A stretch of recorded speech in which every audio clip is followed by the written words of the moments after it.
Loneliness is a feeling that's becoming more prevalent in society in an age where we can connect with anyone around the world via social media or the internet.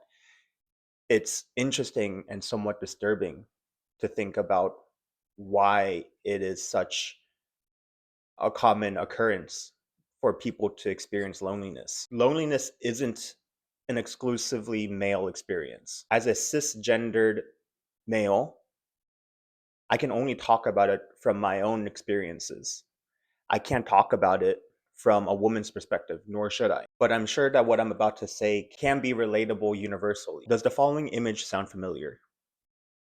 You're surrounded by people, coworkers, classmates, acquaintances, gym buddies, friends, family. You have a full calendar, not just with meetings and with work related activities or with school, but with social events, hangouts, parties. But when it's all over, and you have time to yourself, you notice something unsettling. You don't actually feel close to anyone.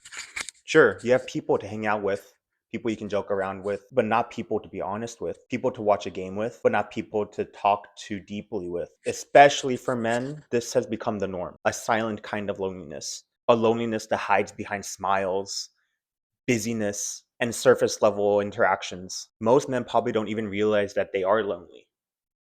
They just feel off or disconnected, maybe even numb.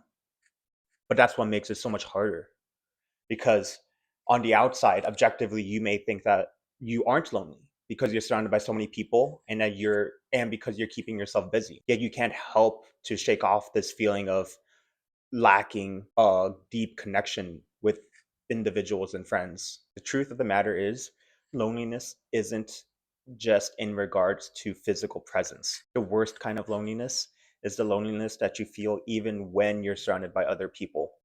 Even when you're surrounded by other people, you still feel unknown. The author Dostoevsky, in the short story White Nights, says it best when he writes, I see all sorts of people, but I'm alone all the same.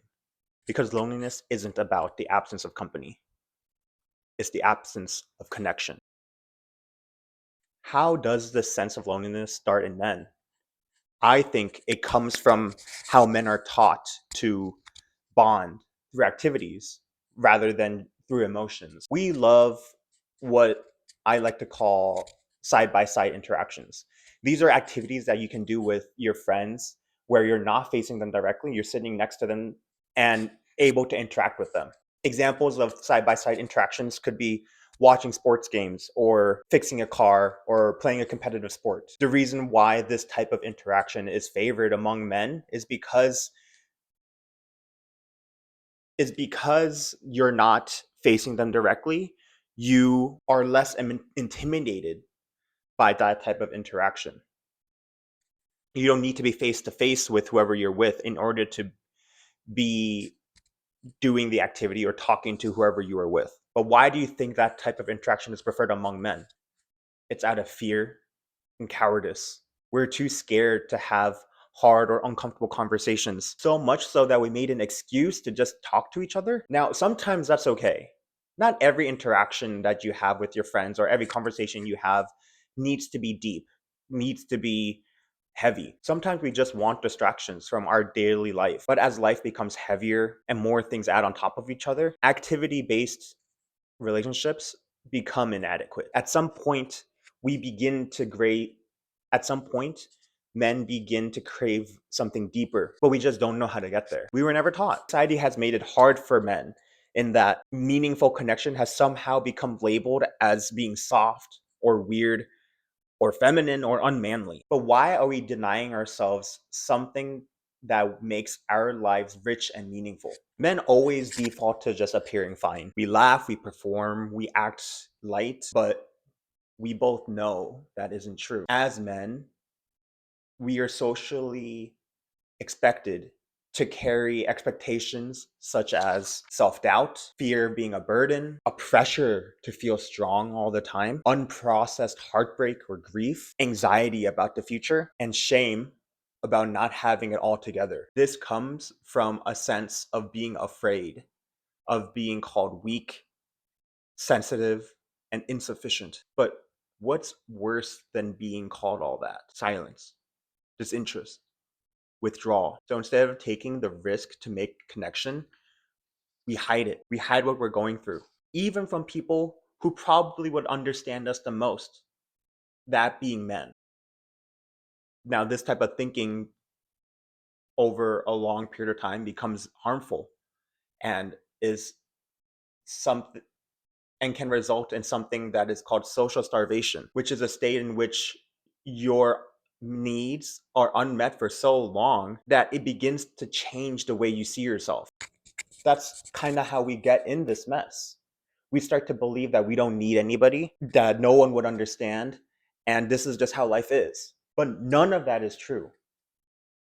We don't have to be living that type of life. Humans have historically succeeded because of our ability to collaborate with each other, to work with each other, and to support each other. If our ancient ancestors were willing to help each other tackle problems that were bigger themselves individually, then why should we think any differently? Survey data from the Survey Center on American Life showed that men reporting 6 or more close friends dropped from 55% in 1990 to 27% today. And shockingly, 15% of the men who were surveyed reported that they don't have any close friends at all. Additionally, researchers from the Clayman Institute also note that men's social networks are shrinking more rapidly than women's. Many men reported that they don't have any friends to talk to about real life.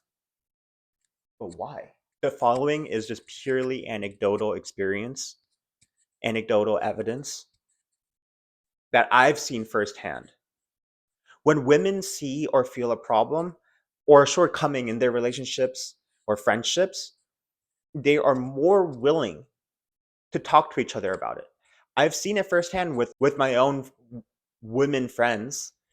When they're frustrated or annoyed at each other, they open up dialogue with each other and have a conversation about what's bothering them. Their goal is to resolve the issue in order to strengthen their connection. Now, men, on the other hand, allow their friendships to quietly end. We get uncomfortable with confrontation.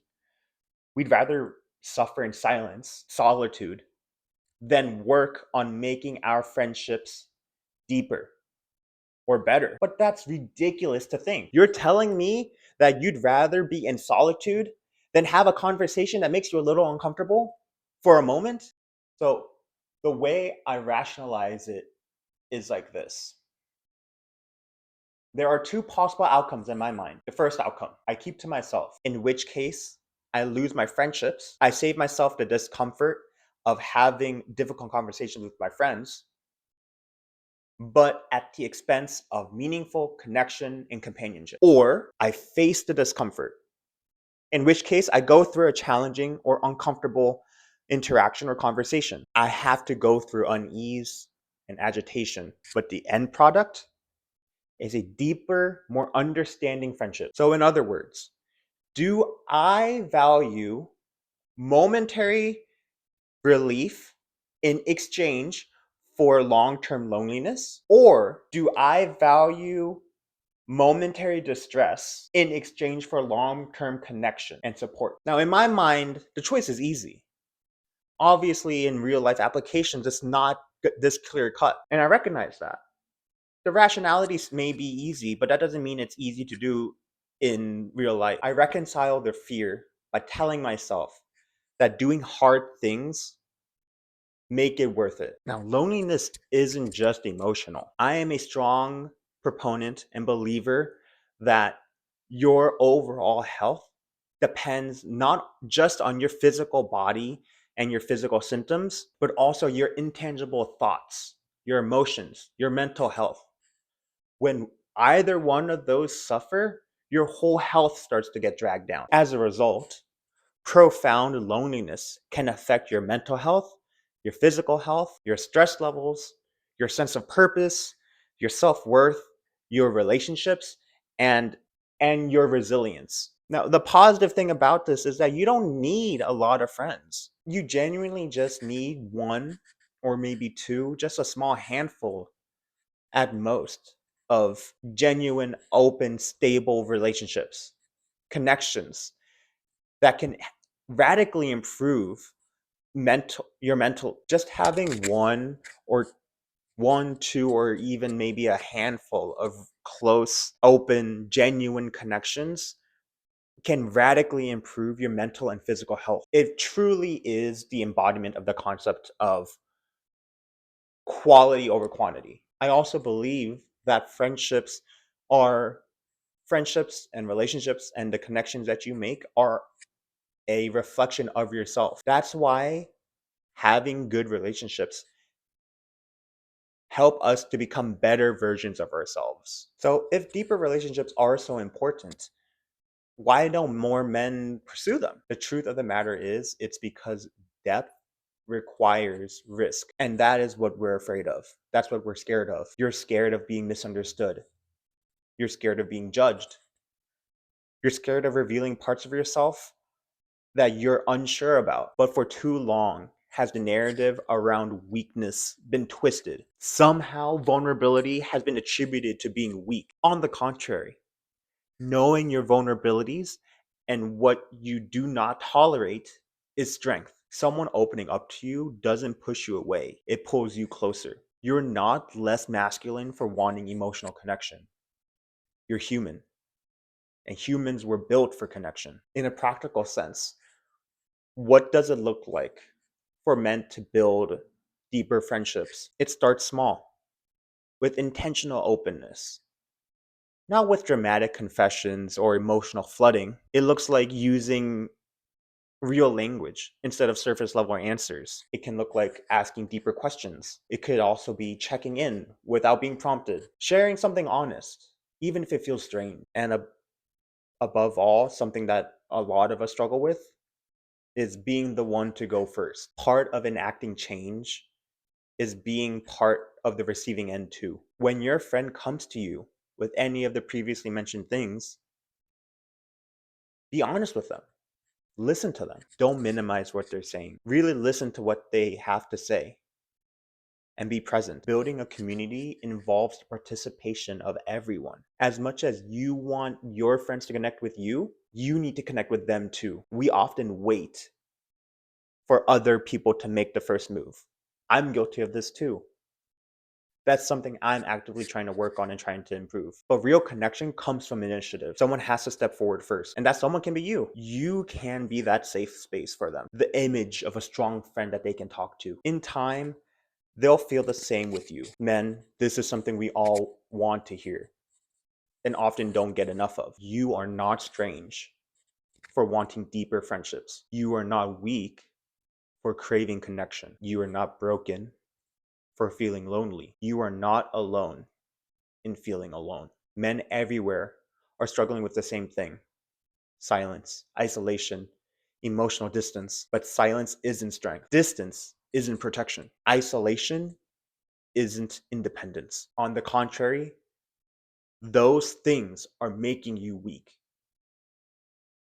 They're stunting your growth and preventing you from becoming the best version of yourself. There's strength in being known, and there's courage in reaching out. There's power in creating the kind of friendships that can withstand the heavy weight that life puts on us. So if there's one thing you get from this video, let it be this: male loneliness isn't inevitable, and it's not too late to change it. The male loneliness epidemic that's happening right now, that is fully on us. You can rebuild or create new bridges. You can experience new friendships that go beyond just activities and enter the territory of deep, meaningful connection. All it takes is starting with one conversation, one moment of honesty, one small act of reaching out. The truth of life is that big changes happen from small actions constantly, consistently. Connection grows slowly, but every step matters. It doesn't matter how long you take, as long as you keep moving. Because the opposite of loneliness isn't popularity. It's not having a full social calendar. It's not being the guy that everyone knows. The true opposite of loneliness is being seen, being heard, and being known. And we all deserve that, including you.